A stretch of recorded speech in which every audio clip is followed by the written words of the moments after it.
Engineering mathematics 1ರ ಲೆಕ್ಚರ್ಗಳಿಗೆ ಮತ್ತೊಮ್ಮೆ ಸ್ವಾಗತ ಮತ್ತು ಇಂದು ನಾವು ಟೇಲರ್ನ ಪಾಲಿನಾಮಿಯಲ್ ಮತ್ತು ಟೇಲರ್ ಸೀರೀಸ್ಗಳ ಕುರಿತು ಕಲಿಯಲಿದ್ದೇವೆ.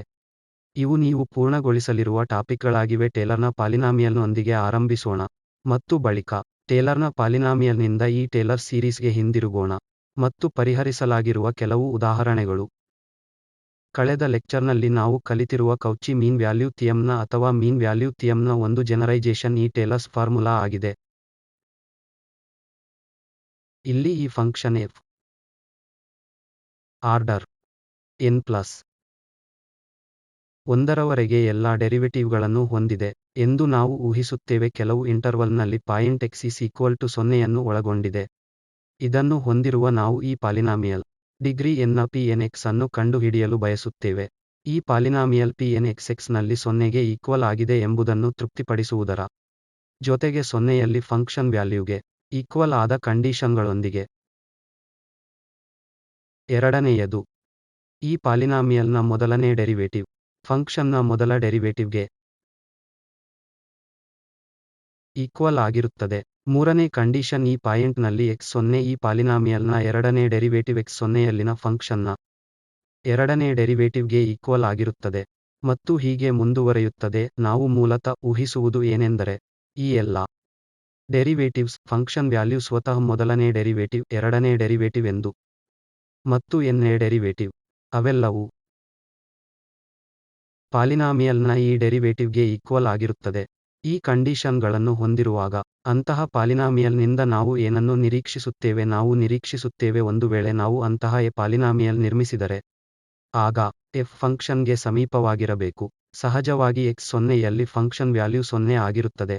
ಆದ್ದರಿಂದ x0ಯಲ್ಲಿ ಮತ್ತು ಹಲವಾರು ಡೆರಿವೇಟಿವ್ ಆರ್ಡರ್ n ವರೆಗೆ ಈಕ್ವಲ್ ಆಗಿರುತ್ತವೆ. ಆದರೆ ಸಾಮಾನ್ಯವಾಗಿ ಸಹ ನಾವು ನಿರೀಕ್ಷಿಸುತ್ತೇವೆ ಈ ಕಂಡೀಷನ್ಗಳ ಕಾರಣ ಈ ಪಾಲಿನಾಮಿಯಲ್ ಡಿಗ್ರಿ n ಹೇಗಾದರೂ ಯಾವುದಾದರೂ ಫಾರ್ಮ್ನಲ್ಲಿ ಎಫ್ ಫಂಕ್ಷನ್ ಅನ್ನು ಪ್ರತಿನಿಧಿಸುತ್ತದೆ. ಆದ್ದರಿಂದ ಈಗ ಅಂತಹ ಪಾಲಿನಾಮಿಯಲ್ ಹೇಗೆ ನಿರ್ಮಿಸುವುದು ಎಂಬುದು ಪ್ರಶ್ನೆ. ನಾವು ಇಲ್ಲಿ ಊಹಿಸುತ್ತೇವೆ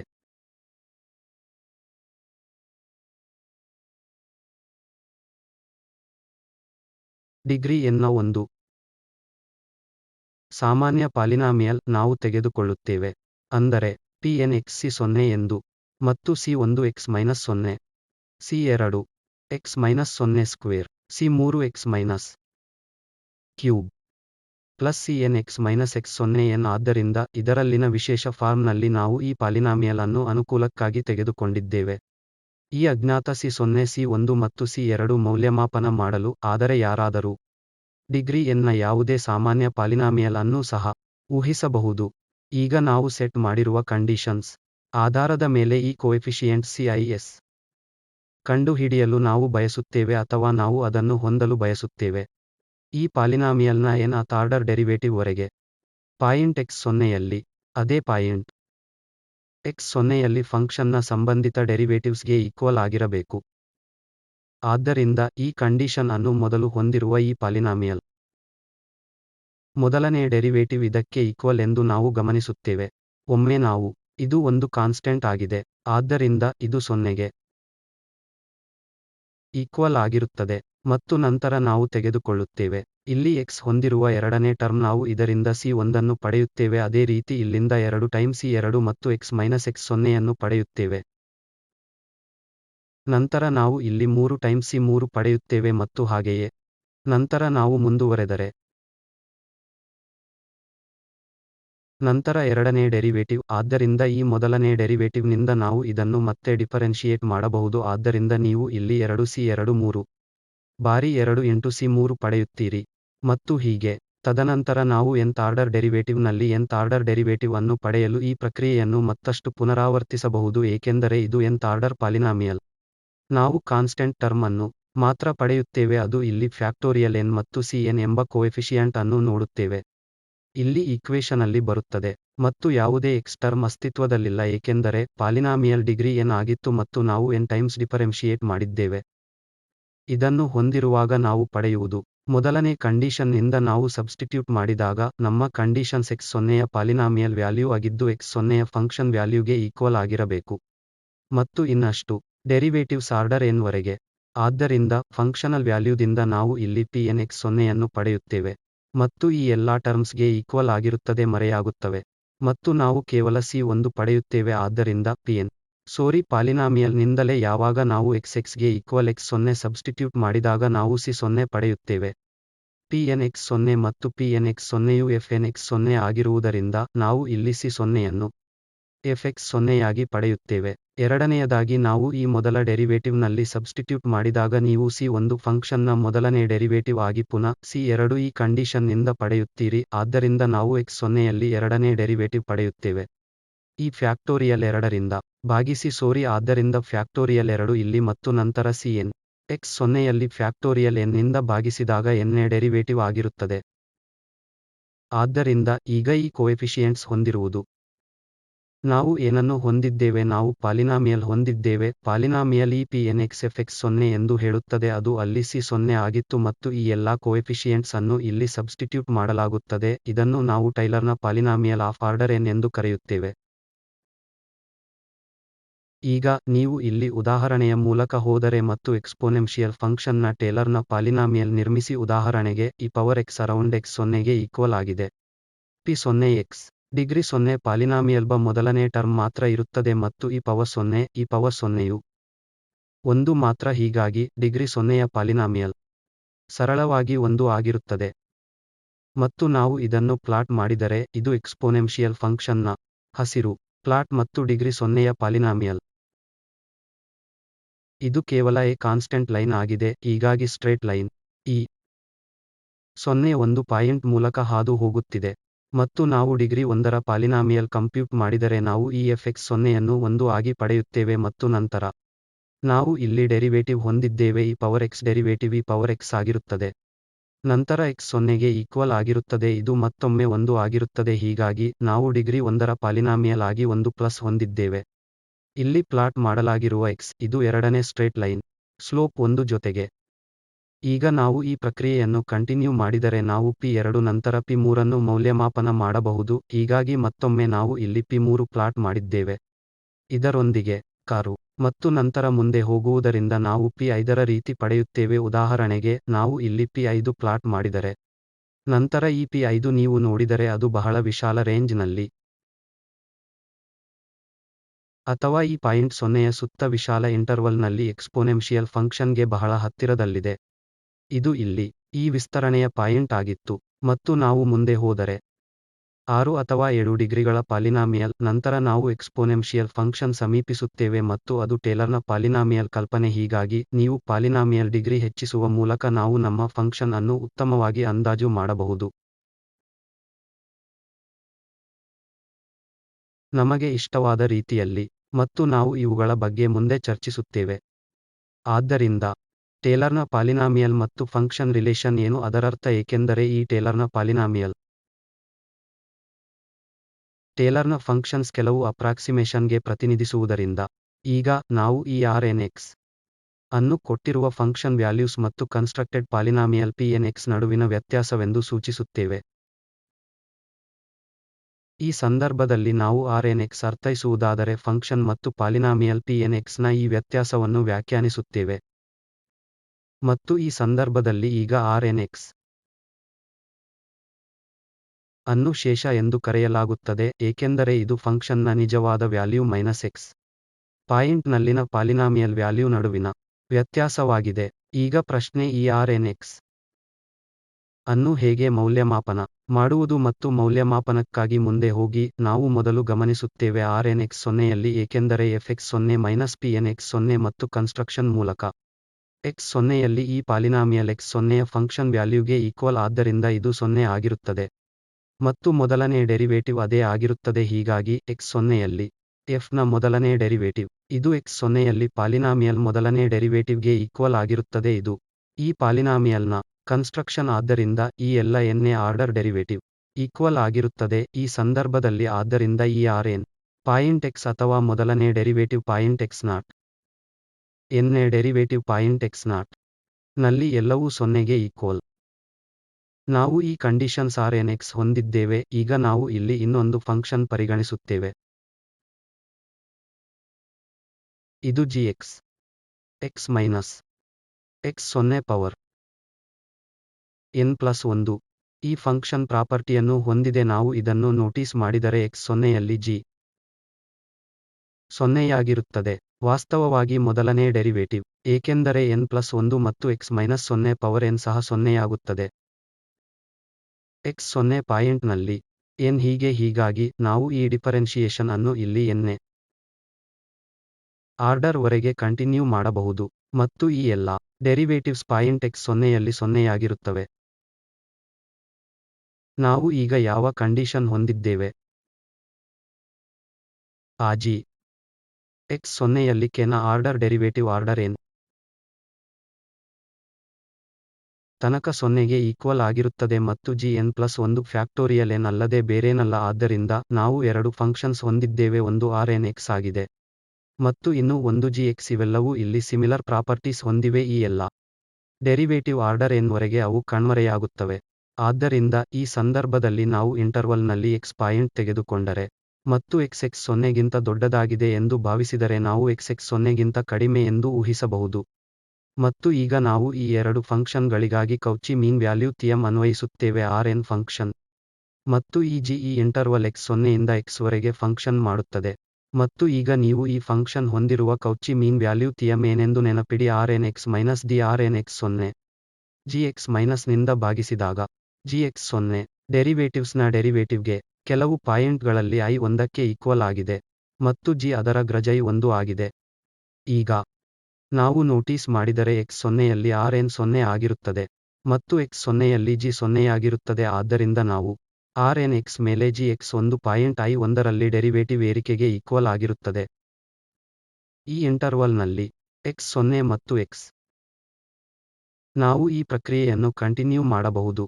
ಆದ್ದರಿಂದ ಮತ್ತಷ್ಟು ನಾವು ಇದನ್ನು ಪುನಃ ಅಪ್ಲೈ ಮಾಡಿದರೆ Rn ಡೆರಿವೇಟಿವ್ಗಳಿಗೆ Cauchy mean value theorem derivative n g derivative interval x 0 ಮತ್ತು ಗ್ರಜೈ 1. ಆದ್ದರಿಂದ ನಾವು ಏನನ್ನು ಪಡೆಯುತ್ತೇವೆಯೋ ಅದನ್ನು ಪಡೆಯುತ್ತೇವೆ, ಏಕೆಂದರೆ ಈ ಮೊದಲನೇ ಡೆರಿವೇಟಿವ್ ಸಹ ಸೊನ್ನೆಯಾಗಿವೆ. ಆದ್ದರಿಂದ ನಾವು ಸರಳವಾಗಿ ಈ ಫಲಿತಾಂಶವನ್ನು ಪಡೆಯುತ್ತೇವೆ. Rn x/gx is equal to ಅದು Rn ನ ಡಬಲ್ ಡೆರಿವೇಟಿವ್ ಓವರ್ g ನ ಡಬಲ್ ಡೆರಿವೇಟಿವ್ ಆಗಿರುತ್ತದೆ. ಈಗ ಈ ಇಂಟರ್ವಲ್ ನಡುವಿನ ಕೆಲವು ಪಾಯಿಂಟ್ ಅನ್ನು ನಾವು x ಸೊನ್ನೆಯಿಂದ ಗ್ರಜೈ 1 ರವರೆಗೆ ಪರಿಗಣಿಸುತ್ತೇವೆ. ಮತ್ತು ಈಗ ನಾವು ಮುಂದಿನ ಡೆರಿವೇಟಿವ್ಗಾಗಿ ಈ ಪ್ರಕ್ರಿಯೆಯನ್ನು ಕಂಟಿನ್ಯೂ ಮಾಡಬಹುದು. ಆದ್ದರಿಂದ ಈ ಕೌಚಿಯ ಮೀನ್ ವ್ಯಾಲ್ಯೂ ಥಿಯಮ್ ಮತ್ತಷ್ಟು ಅನ್ವಯಿಸುವುದರಿಂದ ನಾವು ಏನನ್ನು ಪಡೆಯುತ್ತೇವೆ? ನಾವು n+1 ಡೆರಿವೇಟಿವ್ ವರೆಗೆ ಹೋಗಬಹುದು, ಏಕೆಂದರೆ n ನೇ ಡೆರಿವೇಟಿವ್ ವರೆಗೆ Rn ಮತ್ತು g ಎರಡೂ 0 ಆಗಿರುತ್ತವೆ. ಆದ್ದರಿಂದ ನಾವು ಈ ಟರ್ಮ್ನೊಂದಿಗೆ ಮುಗಿಸುತ್ತೇವೆ ಮತ್ತು ನಂತರ ಇಲ್ಲಿ ಈ ಗ್ರಜೈ n+1 ಎಂಬುದು x 0 ಮತ್ತು ಈ ಗ್ರಜೈ n ನಡುವೆ ಇರುತ್ತದೆ ಮತ್ತು ಅಲ್ಲಿ x ವರೆಗೆ ಕಂಟಿನ್ಯೂಟಿ ಇದೆ.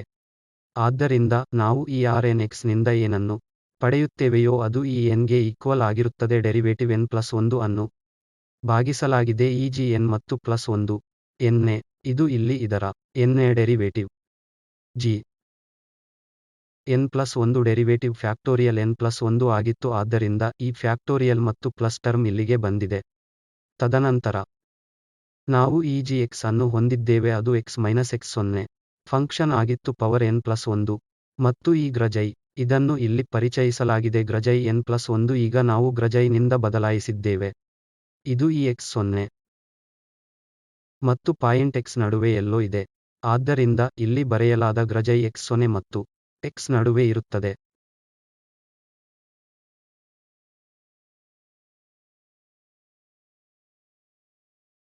ನಾವು ವ್ಯಾಖ್ಯಾನಿಸಿರುವ Rn x fx ಮತ್ತು Pn x ಫಂಕ್ಷನ್ ನಡುವಿನ ವ್ಯತ್ಯಾಸವಾಗಿದೆ ಎಂಬುದನ್ನು ಗಮನಿಸಿದ್ದೇವೆ. ಆದ್ದರಿಂದ ನಾವು ಈ ರಿಮೈಂಡರ್ ಟರ್ಮ್ n+1 ಡೆರಿವೇಟಿವ್ ಇಲ್ಲಿ ತೆಗೆದುಕೊಂಡರೆ ಈ f ನ n+1 ಡೆರಿವೇಟಿವ್ ಈ p ನ n+1 ಡೆರಿವೇಟಿವ್ ಅನ್ನು ಮೈನಸ್ ಮಾಡಿ n+x ನ ಒಂದು ಡೆರಿವೇಟಿವ್ಗೆ ಈಕ್ವಲ್ ಆಗಿರುತ್ತದೆ. ಏಕೆಂದರೆ n ಮತ್ತು pn ನ n+1 ಡೆರಿವೇಟಿವ್ ಪಾಲಿನಾಮಿಯಲ್ ಡಿಗ್ರಿ ಆಗಿತ್ತು. ಆದ್ದರಿಂದ ನಾವು n+1 ಡೆರಿವೇಟಿವ್ ತೆಗೆದುಕೊಂಡರೆ ಈ ಟರ್ಮ್ 0 ಆಗುತ್ತದೆ ಮತ್ತು ನಾವು ಈ Rn n+1 x ಅನ್ನು equal to f n+1 x ಆಗಿ ಹೊಂದಿದ್ದೇವೆ. ಮತ್ತು ಈಗ ನಾವು ನಮ್ಮ ಫಾರ್ಮುಲಾ Rn+1 ಅನ್ನು ಇಲ್ಲಿ ಸಬ್ಸ್ಟಿಟ್ಯೂಟ್ ಮಾಡಬಹುದು. ಆದ್ದರಿಂದ ನಾವು ಈಗ ಸಬ್ಸ್ಟಿಟ್ಯೂಟ್ ಮಾಡಿದ್ದೇವೆ. ಇದು ವ್ಯಾಲ್ಯೂ ಈ Rn+1 f ಮತ್ತು ಪ್ಲಸ್ ಒಮ್ಮೆ ಗ್ರಜೈ ಎಂದು. ಸರಿ.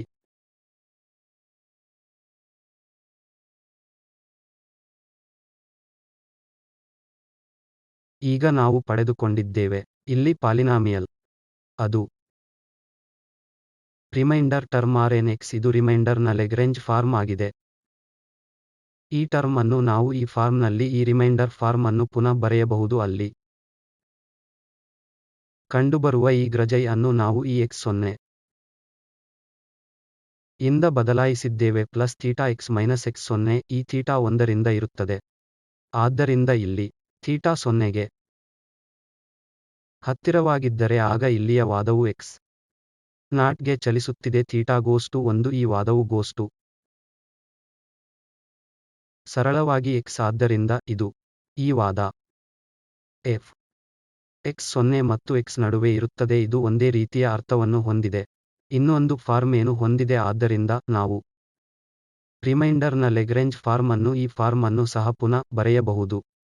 ಟೇಲರ್ ಥಿಯಮ್ ಅಥವಾ ಟೇಲರ್ ಅಸ್ ಫಾರ್ಮುಲಾವನ್ನು ಈಗ ನೀವು ಸಂಕ್ಷಿಪ್ತಗೊಳಿಸಿದರೆ x 0ಯ ಈ ಫಾರ್ಮ್ನಲ್ಲಿ ವಿಸ್ತರಿಸಬಹುದಾದ fx ಫಂಕ್ಷನ್ ಅನ್ನು ಹೊಂದಿದ್ದೇವೆ f prime x 0 x minus x ಶೂನ್ಯ ಈ ಎನ್ನೇ ಆರ್ಡರ್ ಟರ್ಮ್ ವರೆಗೆ ಮತ್ತು ಪ್ಲಸ್ ನಾವು ಈಗ ಪಡೆದಿರುವ ಈ ರಿಮೈಂಡರ್ ಟರ್ಮ್ ಈ ರೂಪವನ್ನು ಹೊಂದಿದೆ ಇದನ್ನು ರಿಮೈಂಡರ್ನ ಲೆಗ್ರೇಂಜ್ ಫಾರ್ಮ್ ಎಂದು ಕರೆಯಲಾಗುತ್ತದೆ.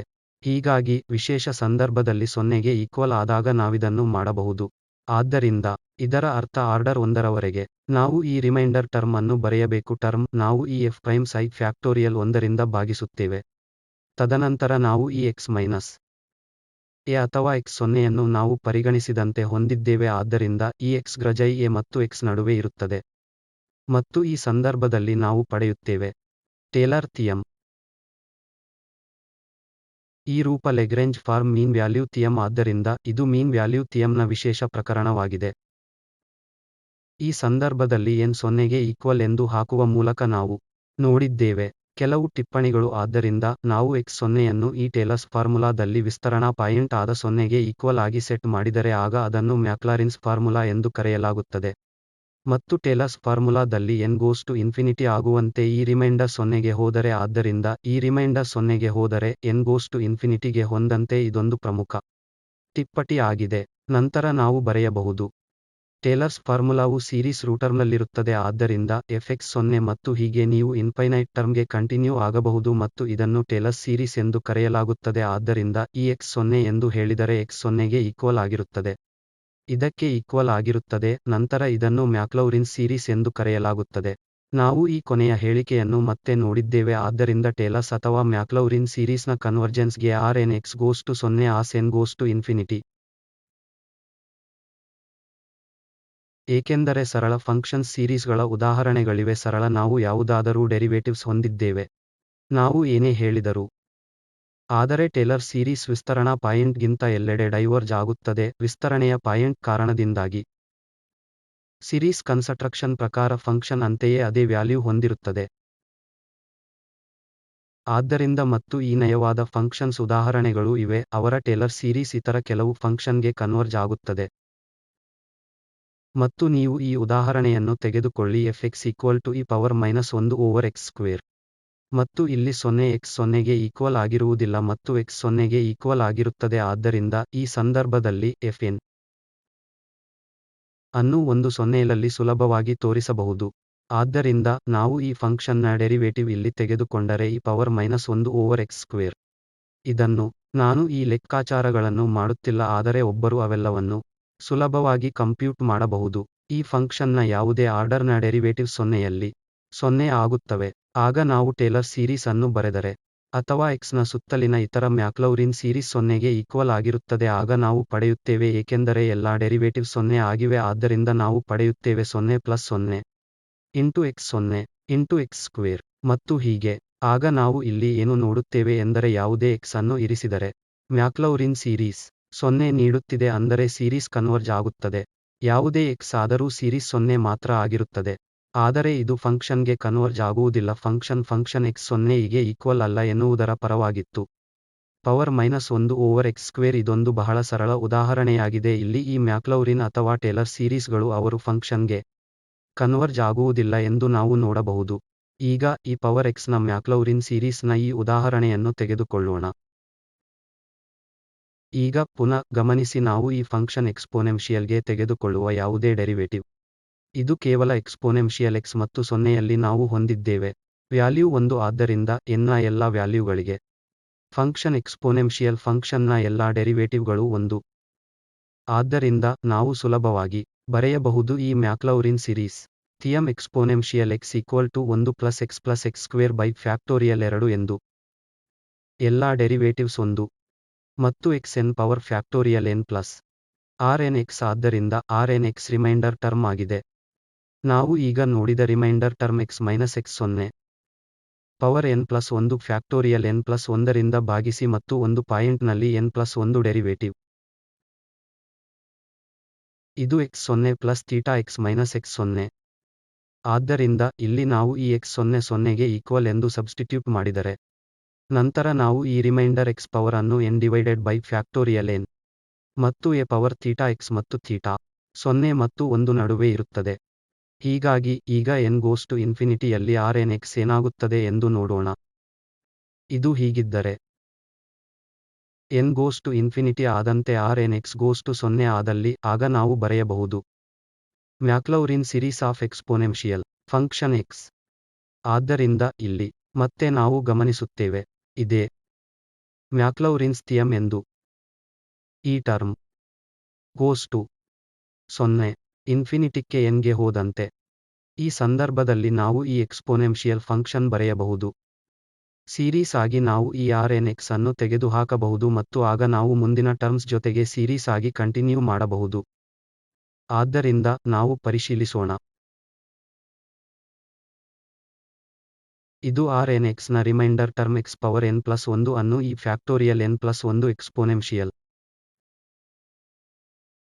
ಥೀಟಾ x ನಿಂದ ಭಾಗಿಸಲಾಗಿದೆ ಮತ್ತು ನಾವು ಈ ರಿಮೈಂಡರ್ ಟರ್ಮ್ ಅಬ್ಸೊಲ್ಯೂಟ್ ವ್ಯಾಲ್ಯೂವನ್ನು x power n plus 1 over n plus 1 factorial e power theta x ಎಂದು ತೆಗೆದುಕೊಂಡರೆ ಆಗ ನಾವು ಗಮನಿಸುತ್ತೇವೆ ಈ ಪವರ್ ಥೀಟಾ x ಯಾವುದೇ x ಗೆ ಇದು ಸೀಮಿತ ಪ್ರಮಾಣ ಆಗಿರುತ್ತದೆ ಎಂದು ಆದ್ದರಿಂದ ಇಲ್ಲಿ ಯಾವುದೇ n ಟರ್ಮ್ ಇಲ್ಲವಾದ ಕಾರಣ ಇದು ತೊಂದರೆ ಮಾಡುವುದಿಲ್ಲ ಆದ್ದರಿಂದ ನಾವು ಈಗ ಈ ಟರ್ಮ್ ಮೇಲೆ ಕೇಂದ್ರೀಕರಿಸಲು ಸಾಧ್ಯವಾದರೆ n ಗೋಸ್ ಟು ಇನ್ಫಿನಿಟಿ ಆದಾಗ ಏನಾಗುತ್ತದೆ ಎಂದು ತಿಳಿದುಕೊಳ್ಳಲು n ಗೋಸ್ ಟು ಇನ್ಫಿನಿಟಿಗೆ ಆದಾಗ ನಾವು ಗಮನಿಸಬೇಕು ಆದ್ದರಿಂದ ಇದು ಇನ್ಫಿನಿಟಿ ಆಗುತ್ತದೆ ಮತ್ತು ಇಲ್ಲಿ ಯಾವಾಗ ಇದು x ಇದೆ ಉದಾಹರಣೆಗಾಗಿ ಒಂದಕ್ಕಿಂತ ಹೆಚ್ಚಿನ ಸಂಖ್ಯೆಯಿದ್ದಾಗ ಈ ಟರ್ಮ್ ಸಹ ಗೋಸ್ ಟು ಇನ್ಫಿನಿಟಿ ಆದ್ದರಿಂದ ನಾವು ಸರಳವಾಗಿ n ಗೋಸ್ ಟು ಇನ್ಫಿನಿಟಿ ಆದಾಗ ಈ ಟರ್ಮ್ಗೆ ಏನಾಗಬಹುದು ಎಂದು ಹೇಳಲಾಗುವುದಿಲ್ಲ ಆದ್ದರಿಂದ ನಾವು ಎಚ್ಚರಿಕೆಯಿಂದ n ಗೋಸ್ ಟು ಇನ್ಫಿನಿಟಿ ಆದಾಗ ಈ ಟರ್ಮ್ಗೆ ಏನಾಗಬಹುದು ಎಂದು ಈ ಲಿಮಿಟ್ ಅನ್ನು ಪರಿಶೀಲಿಸಿ x ನ ಸ್ಥಿರ ವ್ಯಾಲ್ಯೂಗಾಗಿ ನಾವು ಏನನ್ನು ಪರಿಗಣಿಸುತ್ತೇವೆ ನಾವು ಯಾವಾಗಲೂ x ಎಷ್ಟು ದೊಡ್ಡದಾಗಿದೆಯೋ ಅದು ಯಾವುದೇ ಸಂಖ್ಯೆಯಾಗಿರಬಹುದು ಆದರೆ ನಾವು ಸಹಜ ಸಂಖ್ಯೆ n ಈ x ನ ಅಬ್ಸೊಲ್ಯೂಟ್ ವ್ಯಾಲ್ಯೂವು n ಗಿಂತ ದೊಡ್ಡದಾಗಿದೆ ಎನ್ನುವಂತೆ ಕಾಣಬಹುದು ಆದ್ದರಿಂದ ನಾವು ಇಲ್ಲಿ ಯಾವುದೇ x ಅನ್ನು ತೆಗೆದುಕೊಳ್ಳುತ್ತೇವೆ ನಂತರ ಈ n ದೊಡ್ಡ n ನಾವು ಈ x ನ ಅಬ್ಸೊಲ್ಯೂಟ್ ವ್ಯಾಲ್ಯೂಕ್ಕಿಂತ ಹೆಚ್ಚಿನ ವ್ಯಾಲ್ಯೂ ತೆಗೆದುಕೊಳ್ಳುತ್ತೇವೆ ಇದನ್ನು ಹೊಂದಿರುವ ನಾವು ಫಾರ್ಮುಲಾದಲ್ಲಿ ಕಾಣಿಸಿಕೊಳ್ಳುವ ಒಂದು ಹೆಚ್ಚು n ಸಣ್ಣ n ಟರ್ಮ್ ಸಹ ಪರಿಗಣಿಸುತ್ತೇವೆ ಆದ್ದರಿಂದ ಈ ಸಂಖ್ಯೆ n ಗಿಂತ ದೊಡ್ಡದಾಗಿದೆ ಈಗ ಈ ಟರ್ಮ್ ಮಾಡ್ಯೂಲ್ಗಳು x power n plus 1 over factorial ಮತ್ತು ಪ್ಲಸ್ 1 ಎಂದು ನಾವು ಪರಿಗಣಿಸುತ್ತೇವೆ ಈ ಫ್ಯಾಕ್ಟೋರಿಯಲ್ ಮತ್ತು ಪ್ಲಸ್ 1 ಎಂಬುದು n ಪ್ಲಸ್ 1 ಒಂದರವರೆಗಿನ n ನ ಪ್ರಾಡಕ್ಟ್ ಆಗಿದೆ ಮತ್ತು ನಾವು ಇಲ್ಲಿ ಮಾಡ್ಯೂಲ್ಗಳನ್ನು ಹೊಂದಿದ್ದೇವೆ x ಪವರ್ n ಪ್ಲಸ್ 1 ಆದ್ದರಿಂದ ನಾವು ಪ್ರಾಡಕ್ಟ್ ಫಾರ್ಮ್ನಲ್ಲಿ ಬರೆಯಬಹುದು ಆದ್ದರಿಂದ factorial x divided by 1 factorial x ಮತ್ತೆ ಡಿವೈಡೆಡ್ ಬೈ 2 ಮತ್ತು ಹೀಗೆ ನಾವು ಕಂಟಿನ್ಯೂ ಮಾಡಬಹುದು ಈಗ ಈ ಟರ್ಮ್ಸ್ ಅನ್ನು ಇಲ್ಲಿ ನೋಡಿ ಇದು n-1 ಟರ್ಮ್ಸ್ ನಂತರ ಗೋಚರಿಸುತ್ತದೆ ಆದ್ದರಿಂದ ಮಾಡ್ಯೂಲಸ್ x ಅನ್ನು n ದಿಂದ ಭಾಗಿಸಲಾಗಿದೆ ಇಲ್ಲಿ ಈ ಅಬ್ಸೊಲ್ಯೂಟ್ ವ್ಯಾಲ್ಯೂ x ಅನ್ನು n ಪ್ಲಸ್ನಿಂದ ಭಾಗಿಸಲಾಗಿದೆ ಮತ್ತು ಹೀಗೆ ಆದ್ದರಿಂದ ಇಲ್ಲಿ ಈ ಟರ್ಮ್ x ನ ಅಬ್ಸೊಲ್ಯೂಟ್ ವ್ಯಾಲ್ಯೂವನ್ನು n ನಿಂದ ಭಾಗಿಸಿದ ಈ ಈಕ್ವೇಶನ್ ನಿಂದ ನಾವು ನೋಡುವ x ನ ಅಬ್ಸೊಲ್ಯೂಟ್ ವ್ಯಾಲ್ಯೂ ಈ n ನಿಂದ ಭಾಗಿಸಿದಾಗ 1ಕ್ಕಿಂತ ಕಡಿಮೆಯಾಗಿದೆ ಮತ್ತು ಈಗ ನಾವು ಇದನ್ನು q ಸಂಖ್ಯೆಯಾಗಿ ತೆಗೆದುಕೊಂಡರೆ ನಾವು ಇಲ್ಲಿ q ಅನ್ನು ಹೊಂದಿದ್ದೇವೆ ಮತ್ತು ಇದನ್ನು ವಾಸ್ತವವಾಗಿ n+1 ರಿಂದ ಭಾಗಿಸಲಾಗಿದೆ ಆದ್ದರಿಂದ ಇದು q ಗಿಂತ ಕಡಿಮೆಯಾಗಿದೆ ಮತ್ತು ಇಲ್ಲಿರುವ ಎಲ್ಲಾ ಇತರ ಟರ್ಮ್ಸ್ಗಳು q ಗಿಂತ ಕಡಿಮೆ ಆದ್ದರಿಂದ ಈ n ಗಿಂತ ದೊಡ್ಡದಾಗಿದೆ ಎಂದು ನೀವು ಮತ್ತೆ ಗಮನಿಸಿ ನಾವು ಈ n+1 ಟರ್ಮ್ಗೆ ಹೋಗಿದ್ದೇವೆ ಆದ್ದರಿಂದ ಇದು ಈ n ಒಂದಿಗೆ ಎಲ್ಲೋ ಮಧ್ಯದಲ್ಲಿರುತ್ತದೆ. ಮತ್ತು ಈಗ ನಾವು ನೋಟೀಸ್ ಮಾಡಿರುವುದು q ಏಕೆಂದರೆ x ನ ಸಂಪೂರ್ಣ ವ್ಯಾಲ್ಯೂವು x ನಿಂದ ಭಾಗಿಸಲ್ಪಟ್ಟ n ಅಬ್ಸೊಲ್ಯೂಟ್ ವ್ಯಾಲ್ಯೂ 1ಕ್ಕಿಂತ ಕಡಿಮೆಯಾಗಿದೆ. ನಾವು ಈಗ ನೋಡುತ್ತಿರುವುದೇನೆಂದರೆ ನಾವು ಈ ಈಕ್ವಾಲಿಟಿಯನ್ನು ಇನ್ಈಕ್ವಾಲಿಟಿಯಿಂದ ಈಕ್ವಲ್ ಆಗಿ ಬದಲಾಯಿಸಬಹುದು. ಏಕೆಂದರೆ ಇಲ್ಲಿ ನಾವು q ನಿಂದ ಬದಲಾಯಿಸಿದ್ದೇವೆ. ಮತ್ತು ಇದನ್ನು q ನಿಂದ ಬದಲಾಯಿಸಲಾಗುತ್ತದೆ ಆದರೂ ಇದು q ಗಿಂತ ಕಡಿಮೆ ಇದ್ದರೂ ಇದು q ಗಿಂತ ಕಡಿಮೆ ಇರುತ್ತದೆ. ಈ ಎಲ್ಲಾ ಟರ್ಮ್ಸ್ಗಳು q ಗಿಂತ ಕಡಿಮೆ. ಆದ್ದರಿಂದ ಈಗ ನಾವು ಇಲ್ಲಿ ಎಷ್ಟು q ಗಳನ್ನು ಹೊಂದಿದ್ದೇವೆ n-1 ಟರ್ಮ್ಸ್ ಈಗಾಗಲೇ ಇವೆ. ಮತ್ತು ಆಗ ಒಟ್ಟು ಟರ್ಮ್ಸ್ಗಳು ಮತ್ತು ಪ್ಲಸ್ 1. ಆದ್ದರಿಂದ ನಾವು ಈಗ n+1 ಒಟ್ಟು ಟರ್ಮ್ಸ್ವನ್ನು ಬರೆಯಬಹುದಾದರೆ ಮತ್ತು ಈಗಾಗಲೇ ಈ ಟರ್ಮ್ಸ್ಗಳು ಮತ್ತು -1. ಆದ್ದರಿಂದ n+1 n-1 ಆದ್ದರಿಂದ ಈ ಸಂಖ್ಯೆ ಇಲ್ಲಿ n ಮತ್ತು -2 ಮತ್ತು ಮಾಡ್ಯುಲಸ್ನ n-1 ಫ್ಯಾಕ್ಟೋರಿಯಲ್ ಮತ್ತು -1. ಮತ್ತು ಈಗ ನಾವು ಇಲ್ಲಿ ಒಂದು ಲಿಮಿಟ್ ಅನ್ನು ತೆಗೆದುಕೊಳ್ಳಬಹುದು ಮತ್ತು q 1ಕ್ಕಿಂತ ಕಡಿಮೆ ಮತ್ತು n ಆದಾಗ ಈ n ಇನ್ಫಿನಿಟಿಗೆ ಹೋಗುತ್ತದೆ. ಈ n ಇಲ್ಲಿ ಮತ್ತು q 1ಕ್ಕಿಂತ ಕಡಿಮೆ. ಆಗ ಇದು 0ಗೆ ಹೋಗುತ್ತದೆ ಮತ್ತು ಇಲ್ಲಿ ಕೆಲವು ಸ್ಥಿರ ಸಂಖ್ಯೆ ಗೋಚರಿಸುತ್ತಿದೆ ಆದ್ದರಿಂದ ಈ ಎಲ್ಲವೂ 0. ಈ ರಿಮೈಂಡರ್ ಟರ್ಮ್ನ ಈ ಅಬ್ಸೊಲ್ಯೂಟ್ ವ್ಯಾಲ್ಯೂ 0ಗೆ ಹೋಗುತ್ತದೆ. ನಾವು ನೋಡಿರುವುದು ಏನೆಂದರೆ ರಿಮೈಂಡರ್ ಟರ್ಮ್ನ ಒಂದು ಭಾಗವಾಗಿದ್ದ ಈ ರಿಮೈಂಡರ್ ಟರ್ಮ್ ಇದಕ್ಕಿಂತ ಕಡಿಮೆಯಿದ್ದು ಇದು ಒಂದು ಟರ್ಮ್ ಆಗಿ n ರೀತಿ 0 ಮತ್ತು ರಿಮೈಂಡರ್ 0 ಎಂದು ನಾವು ತೀರ್ಮಾನಿಸಬಹುದು. ಆದ್ದರಿಂದ ಈ ಲೆಕ್ಚರ್ಗಳನ್ನು ಸಿದ್ಧಪಡಿಸಲು ಬಳಸಿದ ಉಲ್ಲೇಖಗಳು ಇವು. ಮತ್ತು ಕನ್ಕ್ಲೂಷನ್ ಏನೆಂದರೆ ನಾವು ಇಂದು ಕಲಿತಿರುವುದು ಟೇಲರ್ಸ್ ಫಾರ್ಮುಲಾ ಮತ್ತು ಡಿಫರೆನ್ಷಿಯಲ್ ಕ್ಯಾಲ್ಕುಲಸ್ನಲ್ಲಿ ಬಹಳ ಮುಖ್ಯವಾದ ಟಾಪಿಕ್. ಆದ್ದರಿಂದ ಇದು ಒಂದು ಫಂಕ್ಷನ್ ಸರಳವಾಗಿದೆ. ನಾವು f(x0) f derivative x0 x-x0 ಎಂದು ಬರೆಯಬಹುದು ಮತ್ತು ಆದ್ದರಿಂದ ಈ +rnx ಟರ್ಮ್ ಅನ್ನು ರಿಮೈಂಡರ್ ಟರ್ಮ್ ಎಂದು ಕರೆಯಲಾಗುತ್ತದೆ. ಮತ್ತು ಇದು ರಿಮೈಂಡರ್ ನ ಒಂದು ರೂಪ. Term fn+1 derivative divided by n+1 factorial x-x0 n+1 ಆಗಿದೆ. ಮತ್ತು ನಾವು ಇದನ್ನು ಪಾಲಿನಾಮಿಯಲ್ ಟರ್ಮ್ ಎಂದು ಕರೆಯುತ್ತೇವೆ. ಇದನ್ನು ನಾವು ಟೈಲರ್ಸ್ ಪಾಲಿನಾಮಿಯಲ್ ಎಂದು ಕರೆಯುತ್ತೇವೆ. ಇದರ ಒಟ್ಟಾರೆ ಫಲಿತಾಂಶವನ್ನು ಟೇಲರ್ಸ್ ಫಾರ್ಮುಲಾ ಎಂದು ಕರೆಯಲಾಗುತ್ತದೆ. ತದನಂತರ ನಾವು ಗಮನಿಸಿದ್ದೇವೆ Rn ರಿಮೈಂಡರ್ ಟರ್ಮ್ 0 ಆದಾಗ n ಆಗ ನಾವು ಬರೆಯಬಹುದು. ಈ ಟೇಲರ್ಸ್ ಫಾರ್ಮುಲಾವನ್ನು ಸೀರೀಸ್ ಟರ್ಮ್ಸ್ ಪ್ರಕಾರ ಇದೆ. ಇದನ್ನು ಟೇಲರ್ಸ್ ಸೀರೀಸ್ ಎಂದು ಕರೆಯಲಾಗುತ್ತದೆ. ಇಂದು ಇಷ್ಟಕ್ಕೆ ನಿಲ್ಲಿಸುತ್ತೇನೆ. ನೀವು ನೀಡಿದ ಗಮನಕ್ಕಾಗಿ ನಿಮಗೆ ಧನ್ಯವಾದಗಳು.